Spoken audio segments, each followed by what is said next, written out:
এই সংকটের মধ্যে কিন্তু বাংলাদেশের মানুষের কষ্ট বিবেচনায় সরকার তার সর্বোচ্চ উদ্যোগ গ্রহণ করেছে। কোনোভাবেই যেন খাদ্যপণ্যের মূল্যবৃদ্ধি না পায়, কোনোভাবেই যেন জ্বালানি, বিদ্যুৎ কিংবা অন্য কোনো কিছু মূল্যবৃদ্ধিকে পবিত্র মাহের রমজানে নতুন করে কোনো কষ্টের কারণ না হয়, এ ব্যাপারে সরকার সচেতন ছিল, সরকার সচেতন আছে। এই সরকারকে আপনারা নির্বাচিত করেছেন, এই সরকার পরিচালনার দায়িত্ব আপনারা এই সরকার প্রধানের উপর অর্পণ করেছেন।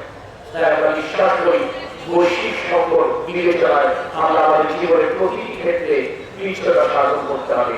কারণ এই যুদ্ধ থেমে গেলেও যুদ্ধের যে ক্ষতি সেটি দীর্ঘদিন ধরে আসলে অনুভূত হবে। সমগ্র বিশ্ব এই ক্ষতি পুষিয়ে দেওয়ার জন্য যার মতো করে প্রস্তুতি গ্রহণ করছে। আমাদের স্বজন, আমাদের বন্ধুরা পৃথিবীর যে প্রান্তে চলে যাচ্ছে তাদের সাথে কথা বলেই তাদের প্রস্তুতি সম্পর্কে আমরা জানতে পারবো।